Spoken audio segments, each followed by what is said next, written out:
WorldNetDaily Live. Today's episode, Silenced. Welcome to the program. Today is Monday, and it was a fast and furious weekend. If you were here with us on Friday when we watched RFK withdraw from the race and endorse, we'll get into that a little bit later. But the big news over the weekend, of course, is that Telegram CEO Pavel Durov was arrested in France. And for charges related to his app Telegram. And if you're not familiar with Telegram, it is a messaging and social media app, encrypted messaging that's used worldwide, much more popular across the rest of the world than it perhaps is here. Although WorldNetDaily does have a channel on there, so we encourage you to follow us there. But it's being reported that he could be faced with 20 years in prison. Here's the QR code. Censorship is coming, and it's obviously starting in France if it hasn't already started elsewhere. So we are going to get reactions also from the independents, the Democrats and Republicans, like I mentioned on the RFK decision. But let's bring up our A-list panel here as we dive into these charges against Pavel, against Durov, the founder and operator of Telegram. You guys, this is a little different, I think, than like Julian Assange, who was picked up for like sex crime charges. These charges are actually related to his operating of Telegram.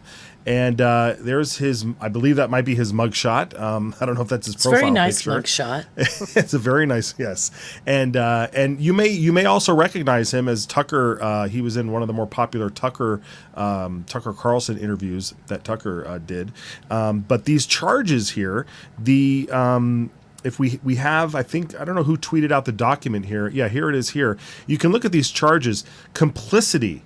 A lot of these are being complicit in web mastering an online platform in order to enable illegal transactions, complicity in possessing pornographic images of minors, complicity in acquiring and transporting or offering to sell narcotic substances, organized fraud. A lot of this, again, is complicit. He is complicit because his app is being used to do these things. And so this is a very, very serious issue because if this is, like I said, they're not picking him up on his own personal charges, guys. They're picking him up on the fact that he invented this app and allows people to use it. Elizabeth, I mean, this is very chilling, don't you think? Well, I felt it was chilling when Keir Starmer of the UK was threatening Elon. I was just trying to pull up what the exact, and I'm not going to play. I mean, I didn't tell you to cue this up, but obviously Keir Starmer's, making threatening noises, and I can't remember what other countries in the EU were doing that. But I thought at the time, this is very scary. Now, Elon Musk never has to go to England unless he really wants to, but are they going to literally arrest someone like Elon Musk? Maybe they'll just censor X. Maybe they'll just shut it down in their country. But could they actually put out an arrest warrant and arrest him? That just seemed unthinkable. But then I want to draw a parallel to the ICC, International Criminal Court, which is a completely bogus and compromised institution, is wanting to put out arrest warrants for the prime minister and other officials of Israel. Oh, and then they'll also supposedly arrest a couple of terrorists in Hamas. But the point is that they're using lawfare on an international scale. And this is what we're seeing now. And so, Mr. Doomer over there, Josh. Yeah. You're so always, it doesn't matter. Being the doomer is always right. That's a bad thing, but at least you're affirmed. But when he's what was it? When you can perceive, you're a prophet doomer. Right. That's the most dangerous part. Josh, we've been saying the censorship is coming. This is a huge. I mean, the guy's in prison, right? I mean, this is. I mean, or he's in jail at the moment, in custody. I imagine. Where do you think this is headed?